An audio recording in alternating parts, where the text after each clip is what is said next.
So far you are all clear, isn't it? Four things we talked. We talked about objective function. We talked about constraint equation. We talked about decision variables and parameters. In fact, ideally, the first thing which we start with is decision variables. So when you have any problem, we start looking at what are the decision variables. Then we talk about objective function. An objective function naturally will involve all those decision variables in terms of optimization. Optimization is a term which is used for either maximization or minimization, both actually. So we can use that for either the maximization or minimization. In this given case which we are discussing now, we are talking in terms of maximization. There could be other cases where we'll talk about minimization. And third is constraints. Like in this case, constraints are to clay as well as resources.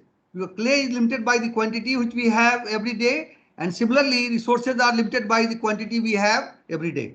In terms of clay, we have 100 pounds here or 110, whatever, and resources we have around 40 per day. And then finally is parameter. So parameter are those points which is primarily coefficients of equations we call parameter. So let's get going. So very first thing is, first thing we do is define decision variables. So here, when you say define decision variables, then we have to start saying, let us assume that x1 is the number of bowl which you produce and x2 is the number of mugs which you produce, something like that. You can do x and y or any, any variable you can choose actually. There are only two variables, so two items you have to choose x1, x2 or x and y, whatever you like. Construct the objective function. So once you have decision variable, then you create an equation z. Z is normally used as a sort of symbol for objective function. So z equals, write the equation for objective function in this case, and then formulate the constraint. Then we will say this equation we have to maximize subject to A, B, C, whatever constraints are. So that is the general form of formulation. Very simple. So let's move, and then like in this case, let us assume that decision variables are x1, x2 as I mentioned. This is the way it is defined here. And therefore, because profit per unit of x1 is 40 and profit per unit of x2 is 50, we have to maximize profit. Profit equation will be given by z equals 40 x1 plus 50 x2. Is that right? Are you getting this? Yes, sir. Yes, sir. Per unit, if you manufacture 1 unit of bowl, you get $40 as a profit. If you manufacture 1 unit of mug, you get $50 as a profit. Therefore, total profit in terms of variables would be z, which is equal to 40 x1 into 40 plus x2 50 into 50. And what are the resources? Now, since x1 takes 1 hour of resource and x2 takes 2 hours of, in the table, the first table which we discussed, therefore 1 x1 plus 2 x2 will be less than or equal to 40. This is the hours taken. Are you getting the resource constraint? Manufacturing bowls takes 1 hour. Manufacturing mug takes 2 hours of resources. So therefore total resource hour will be how much? 1 into x1 plus 2 into x2. And since we have limitation of 40 hours, I can use total 40 hours or any amount less than 40. So have you understood this labor constraint or labor constraint equation? Is this clear? Yes, sir. Any person has doubt? Because if you understand one, the second becomes very easy.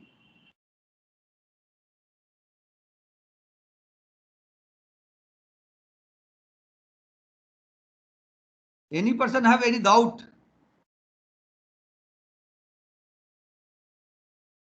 In case you have doubt, write in chat so that I can look at it and then readdress the point again. Address the point again. That's the idea.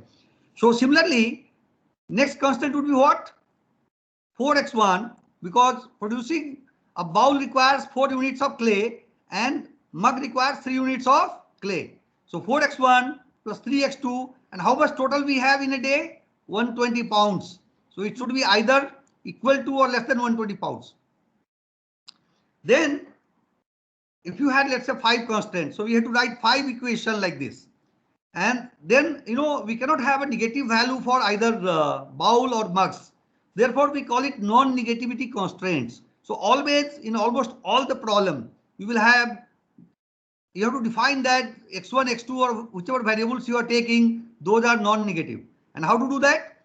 X1 is greater than equal to 0 and x2 is greater than equal to 0. That is the way we define non-negative constants actually. So this is the way to write non-negativity constraint. So just to revisit, all of you are clear on this particular problem definition? Yes, sir. Good. Should I proceed? Yeah, somebody is saying something.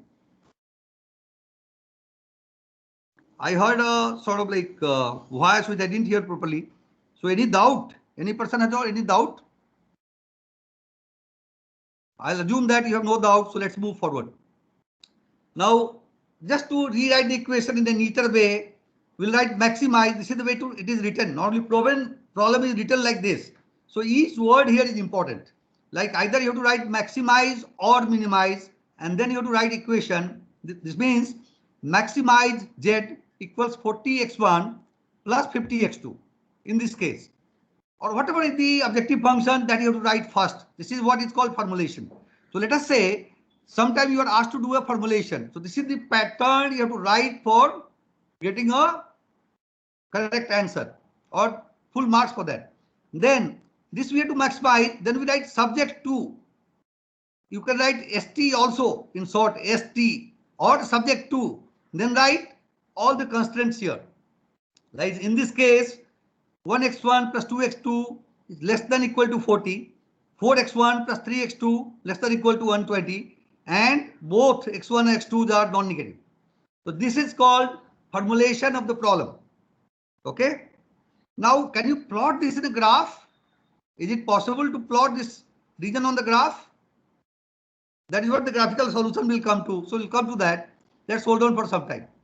So now some more concept we'll discuss. Concept of feasibility. We call it, all the solutions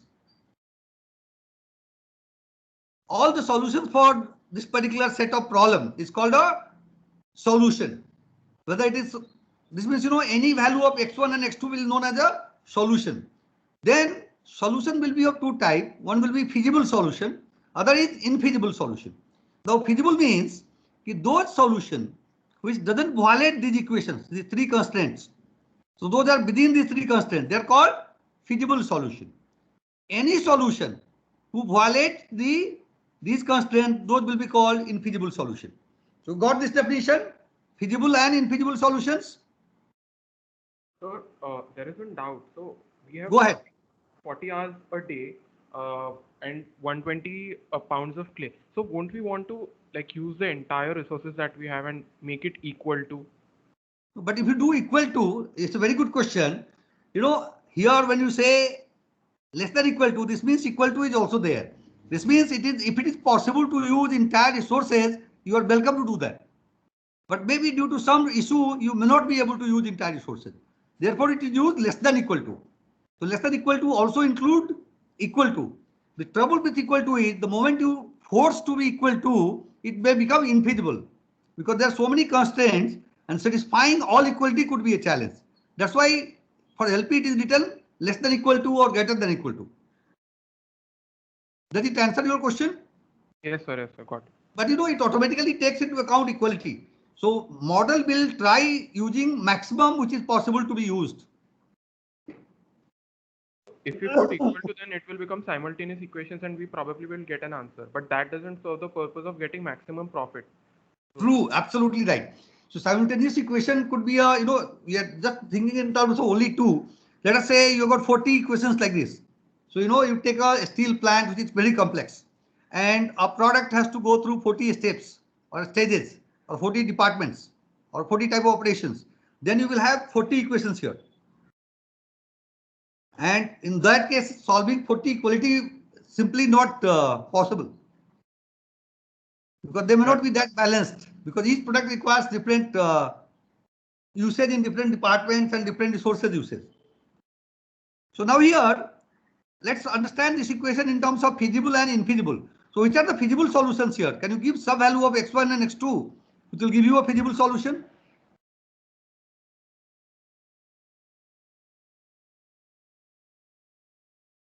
What I'm asking is, give me some feasible solution in this case. Write in the chat box if you want. What are the feasible solutions? This means you have to write a value of x1 and value of x2. Any solution, and what is feasible? Which will not break the constant equation. That will be called feasible. So if you look at here, all the values of x1 and x2 which doesn't break these two will be known as feasible. So let us say I don't produce anything. This means 0x1, 0x2. Will that break this? If you put value of x1 0, x2 0, these equations are satisfied in, sorry? Yes. They will be This 0, 0 is a feasible solution. Now take 1 and 2. 1x1 and 2x2. Will that break this equation? No. No. So that also is a feasible solution. This means any value of x1 and x2 who doesn't break these two will be known as feasible solution. Now let's take 20x1 and 20x2. Is it feasible or infeasible? No, sir, it won't be. The first 20 x1 plus 2 into 20 Infeasible. It is feasible. Sorry, is it feasible? It is not feasible, sir. The subject to first. Oh, very good. So very first equation is broken. Even the second might be broken. Vishnu ka 60, yeah, both the equations are broken. So let us take 10, the value of x1, and 15, a value of x2. Still won't. So is it feasible? 10 and 15.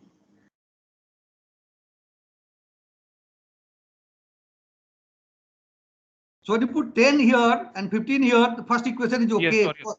Yes, sir, feasible. 10 here, 40 and 45. This is also okay. So, and both are non-negative. So 10 and 15 also you can manufacture. So you know what you see here is, normally when you look at a plant, what people have established over time, over a long period of time, they have established a practice which is feasible.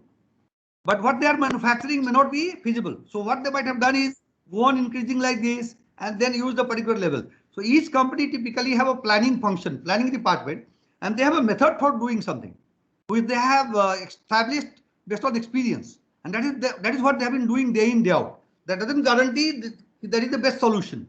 So here our endeavor is to find the best solution. So one thing I think you have understood here is what is feasible, what is infeasible. Is everybody clear on that? Because I'm hearing only few, what do you call? Yes, sir. Okay, Yes, all of sir. you are clear, isn't it? Very good. Nishit says 24 and 8. You find this one feasible. So we start first equation taken care of. What about the second equation? 24, 96 and 28. Arthur Chovis. Oh, okay. This is also taken care of, and that, you know, like so that also is feasible. Thanks, Nishit. This is a good understanding, I'll call it. So this is the way to look at feasibility. So now let's move forward. So two more concepts we have learned here, feasible and infeasible. So a feasible solution, this I explained to you. Infeasible solution, this also you have understood. Good.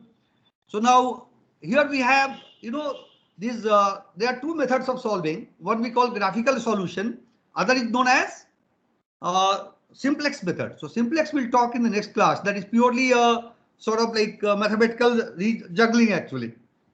Certain algorithms, certain steps using which you have to juggle and then solve the problem.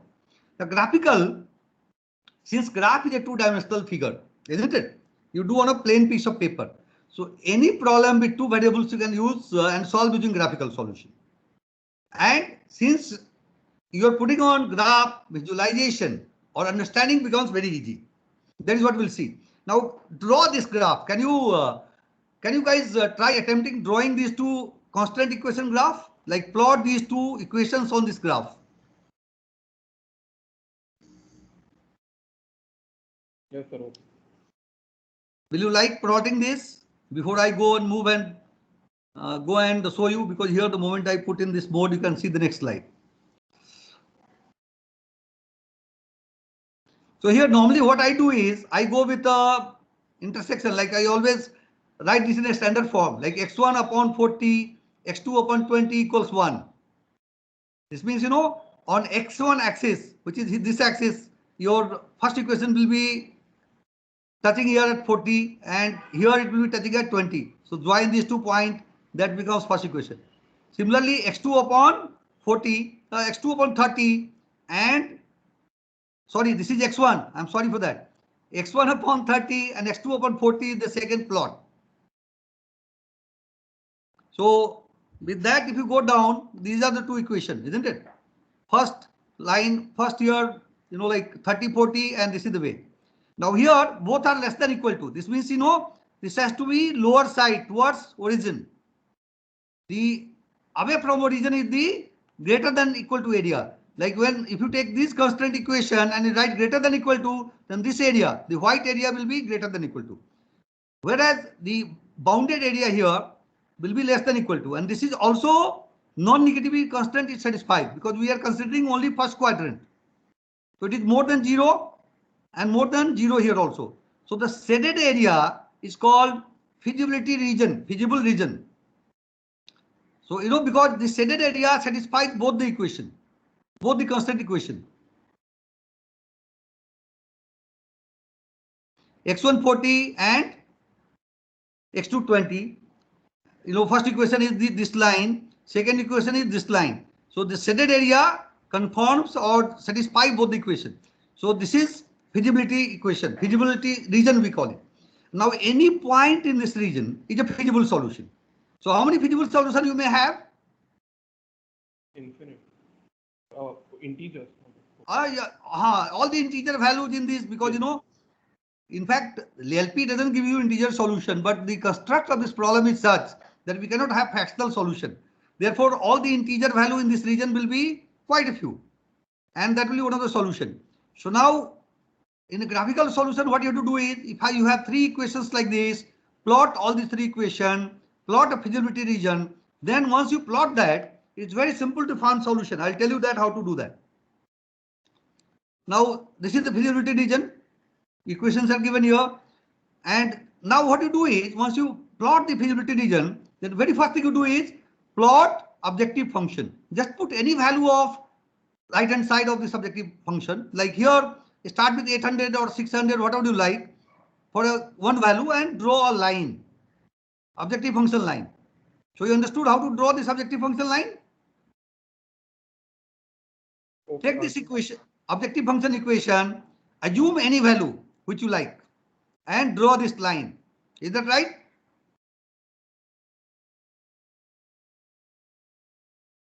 Yes, sir. Yes, sir.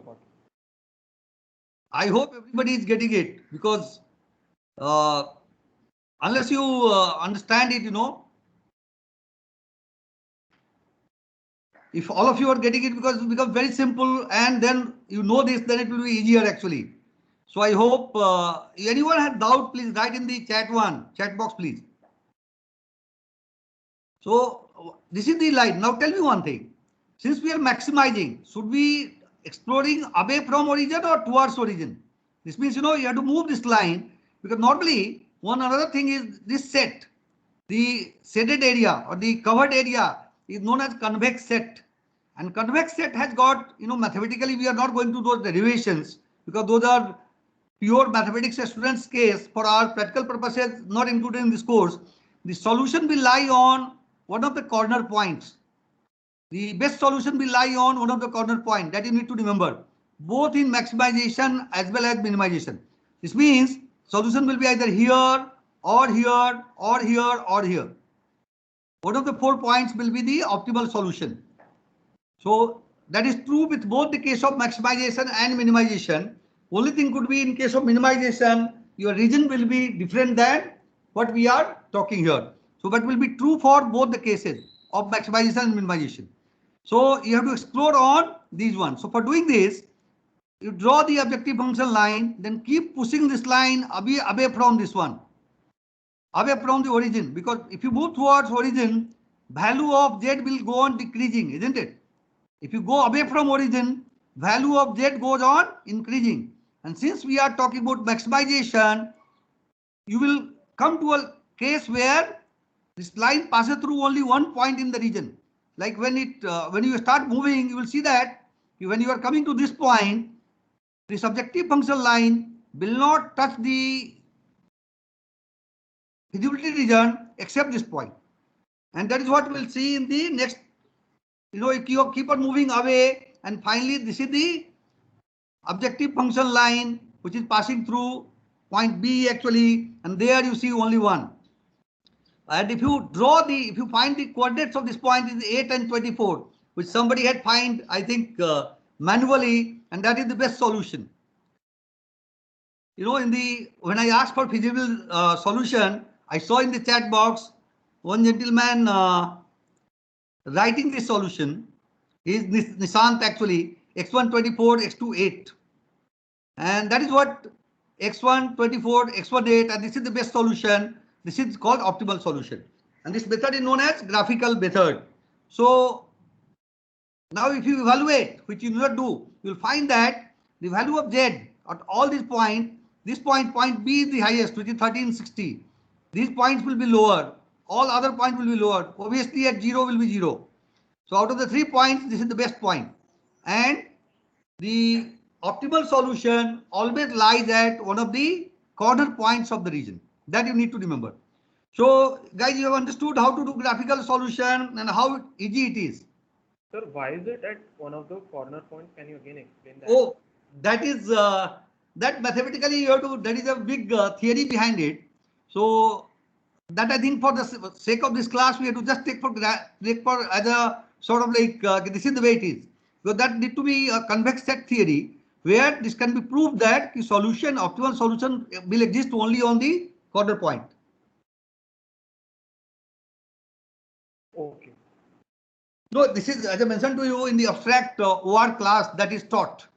So if you have really keen interest, you have to step out of the class, step out in the sense like content of the course actually, because we are not supposed to be covering that, and then explore. Nothing wrong in doing that, because out of maybe 59, 60 students we have, few may have really very deep inclination towards mathematics. So from that angle you can. So just graphical solution, finding graphical solution, let me repeat back. So what we have done, can somebody explain the steps, how to go about really finding a solution graphically, starting from formulation? Just spell out the steps. Anyone? So we start by saying what is the like what do we want to do with this problem was to maximize the profit. Abhishek. Yes. Hi, sir. Okay. So we start with making equation for the same. How do we calculate the profit is x1 is the number of mugs produced or bowls produced, and x2 is the other thing. So 40 x1 plus 50 x2 will be the profit. Now what are the constraints that we have is the number of hours and the amount of clay that we have. So we formed equation on that and said that this is the maximum limit of hours or clay that we have, and this sum should be less than that. And obviously that x1 and x2, the variables, have to be greater than 0.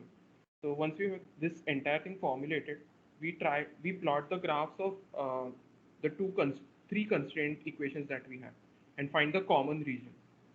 Once we have the common region, we now know that the solution is going to be the feasible region. Okay. Feasible region. And once we have the feasible region, we know that the solution will be any of the quadrant points. Any of the quadrant points. That's correct. Right. And then we can substitute the values and figure out what is the maximum profit value. Well, that is one way of doing it. There are only 4 points here. So 0 obviously is out because there is a 0. So other three cases, either you can calculate and find, or visually see and then just draw the objective function line and move it away from the origin, and you will see that it's passing through only one. Sometimes it may pass through multiple points. That I'll explain later. But technically, mainly it will pass through only one point. So that point becomes optimal solution. Thanks, Abhishek. Great. Any other person would like to repeat this? Because this, what about Aniket? Let me ask Aniket. Aniket, can you explain? Aniket, are you there? Yes, sir, I'm there. Can you please explain it? Sir, currently I'm writing it down, so I'm trying to grasp what is going on. You want the explanation once again? Yes, sir, that would be helpful. Okay. So first thing we do is, whenever you have a problem, first the way to you have to look at is find the decision variables. Like in this case, decision variable was the number of mugs and bowl, number of bowls and mugs. Ouch. Right, So sir. we assume that x1 is number of bowls and x2 is number of mugs. So that is called decision variable. So once you do decision variables, the first thing you write is objective function. So we say maximize z equals 40 x1 because per unit of bowl you make 40 units of profit and per unit of mug you are making 50. 50. So in that case equation becomes z equals 40 x1 plus 50 x2. That is maximize. Now maximize Yes. subject to what? Because certain conditions you have to meet. That's why we call, then we write subject to. Now 1x1 plus 2x2 is less than equal to 20 if I remember correctly. So those are two equations we write here in terms of just a minute. So this is the equation, then 1x1 because you know x1 requires 1 unit in the 1 unit of resource and x2 requires 2 unit of resource and total resource you have is 40. So this Right, has sir. to be 1x1 plus 2x2 has to be less than equal to 40. Either it will be totally consumed, 40 will be equal to or lesser amount than 40. Similarly for clay, because x1 requires 4 units of clay and x2 requires 3 units of clay. So 4x1 plus 3x2 will be less than equal to 120. So these are called constraint equations. And this is called non-negative constraint because value of mugs and bowls cannot be negative number. So if you do that, then this becomes a complete solution. And then what we have done is go into the graph, draw these two lines, mark the shaded region, and then we have said that the solution will lie on one of the points, one of the corner points. And the way to do is you draw objective function line like with any value and move this line away. Because why we are moving away? Because it's maximization. Because if you move towards origin, the value will go on reducing. The z value, the objective function value will be lower as you move in this direction. If you're moving Right. away, this will be higher. So therefore, by doing that, we will touch the point, this point, which is the one of the corner point, and there you get 8 and 24 as a solution. Solution. Clear, Aniket? Yes, sir. Absolutely. Thank you, sir. Now अभी आप explain कर पाएंगे? Can you explain now? Yes, sir. Please go ahead. So, sir, x1 is we take x1 variable for cups and x2 for mugs. Since we know that the profit for cups is 40, so it becomes 40 x1 the profit, whereas x2 50 x2 becomes the profit for the mugs. Then moving on, we have been given that the total can be 40, so we keep it as less than or greater than equal to 40, because either we can utilize it completely or less than that, sir, as you explained it previously to Abhishek as well. Then moving on, it has been given that the the clay material required is 4 for x1, whereas 3 for x2. So hence we solve that equation and we plot the lines on the graph. So the meeting point is where is the solution. No, And meeting point is not a solution. Meeting point of these two lines will not be the solution. Once you plot that line, then the shaded area which satisfies both equation is a feasibility region. And in that region, solution will be on any one of the corner points. Okay, right. So, sir, okay. And as we move towards the origin, the value tends to decrease. Right. And when we move away, the value tends to increase. So that is why we got the solutions 24 and 8. Which was this corner point. Good. Thank you. Now, let's move actually in the same equation. If you look at the same graph, lower than less than equal to this particular area or the feasibility area. If you have got the same thing, if you write is greater than equal to, then the shaded area here, then this will be other side of this one. This will be shaded area. Now, instead of maximization, now if you have to minimize here, the same problem, same constant here.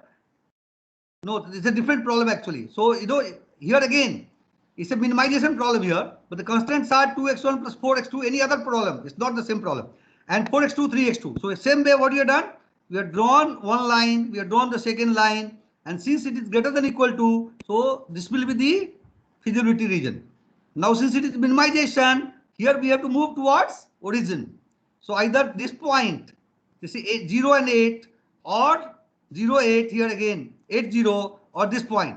One of the 3 points will be the minimum cost here, that we can see. So either two ways of doing, either evaluate the value of Z on these 3 points, this point, the center point, which is the intersection of these two, or this point, which is the intersection of first and the x-axis. So one of the 3 solution will be the minimal, and choose the whatever is the minimal value. So you know, maximization and minimization are 2 sides of the same this one. So when you plot the graphical solution, it will vary only in terms of defining the region of feasibility, feasible solution area, what we call it. So if it is greater than equal to, then this is wider area.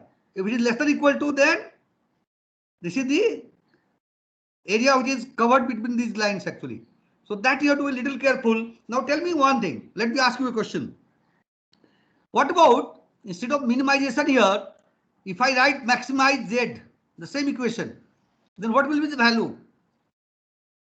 You can take infinity then, because Absolutely.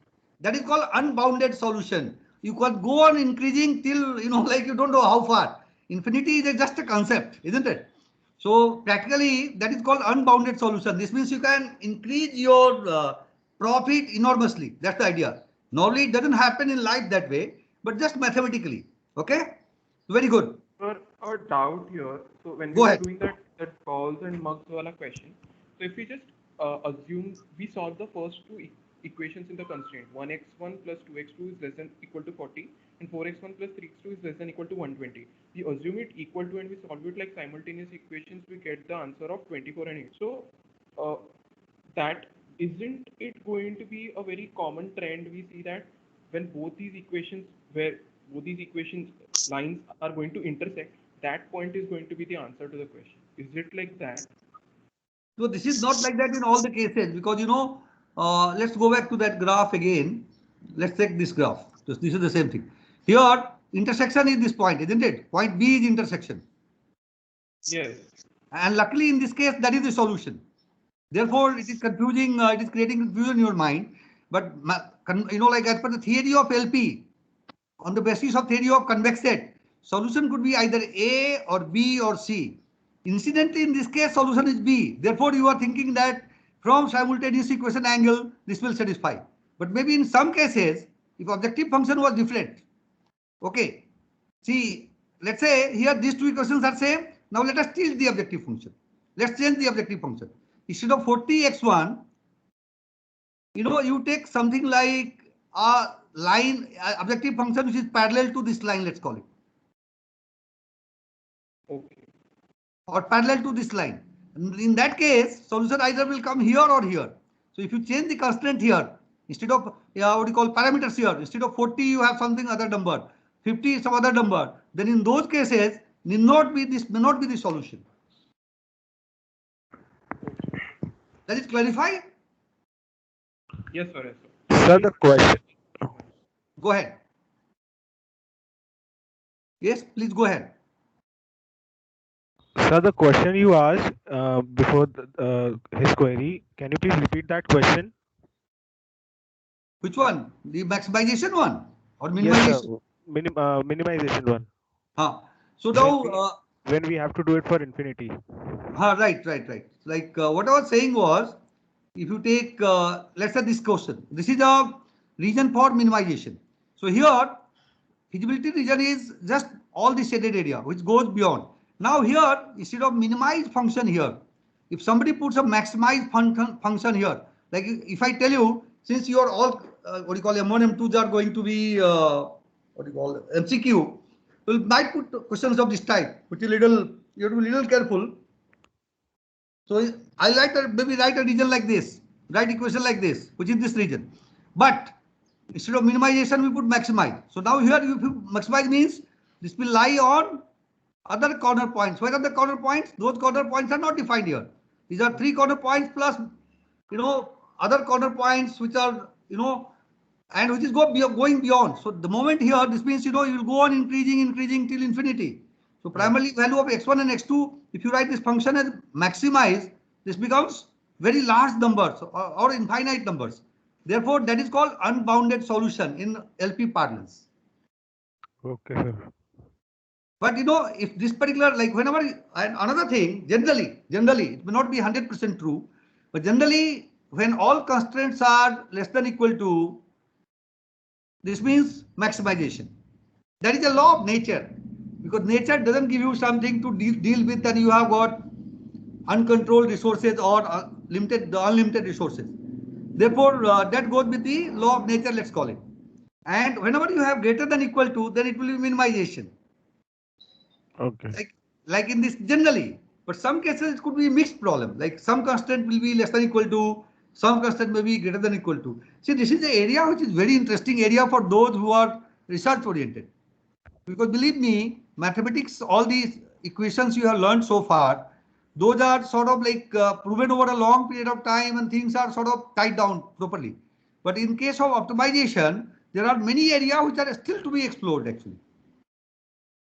So whatever algorithm we will be teaching in the class, those are established algorithms, but you may find another way of solving.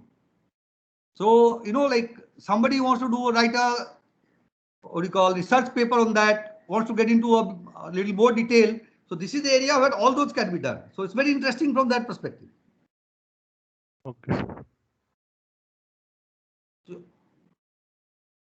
now here there are two concepts. Before I'll just let me explain you two constants and then we'll quickly take a break.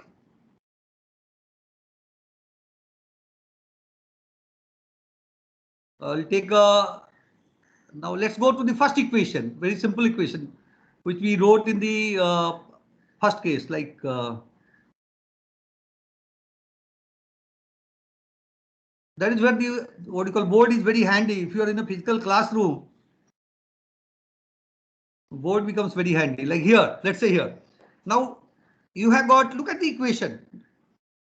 What do you call, don't look at the graph now as I'm teaching here. X1 plus 2x1, x1 plus 2x2 is less than 40 and 4x1 plus 3x2 less than equal to 120. Now, if you have to make equality instead of inequality, this equation you have to make equality. How will do it? Let's say first equation, first constant equation, x1 plus 2x2. I have to, and right hand side I keep 40 only, but I have to make it a equality. Then what I do it? I have to add something in the left hand side. Is that right?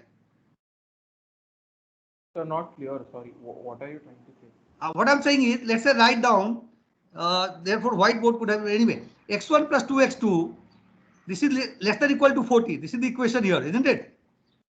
Now I want to make this equation is an equality equation.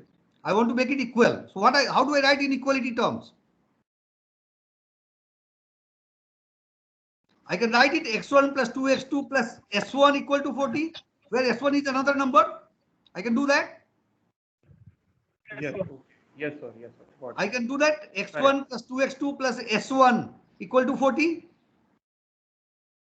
Yes. Similarly, here I can write down 4x2 plus 3x2 plus s2 equal to 120. Right. So these new variables which we are introducing is known as slack variable. Slack means, you know, in order to make it equality, I have to add another variable.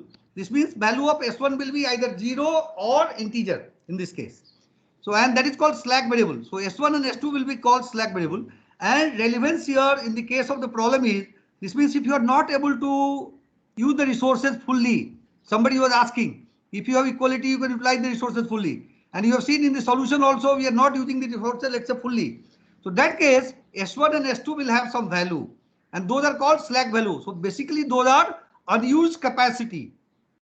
S1 and S2, which we are putting here to make these equations equal, they are called slack variables. And in practical implication of those things are unused capacity. Let's say you have got money, but you have not utilized whole money. So whatever is left is called slack.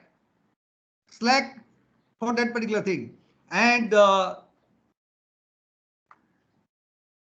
relevance is unused. So if you had $1,000 and use only $950 in a month, so $50 which are left with you, meeting all your other activity, that is the unused money with you, and that is what is called slack variable here. Similarly, If you look at greater than equal to problem, like here, in the case of greater than equal to problem, if you have to make it equal, what you have to do? You have to subtract S1 and S2. Look at this equation at the bottom. Here the equation was 2x1 plus 4x2 is greater than equal to 16. And other equation was 4x1 plus 3x2 was greater than equal to 24. In order to make them equal, what we have to do? We have to subtract S1 and S2. So if you are subtracting from the left hand side, these are called surplus variable. So two type of variables we have just seen, slack and surplus. Slack variable and surplus variable. So, like the two type of variables we have seen, one is known as slack, other is known as surplus. Any doubt on this, or if you have doubt, maybe we'll come back. When you come back, we'll talk about it a little more. So let us take a quick break. This is 9:40 as per my clock. So let's get together at 9:50. That okay? Yes, sir. Okay. Yes, Okay, sir. guys. Yes, sir. Yes, sir. We'll take 10 minutes break, quick break.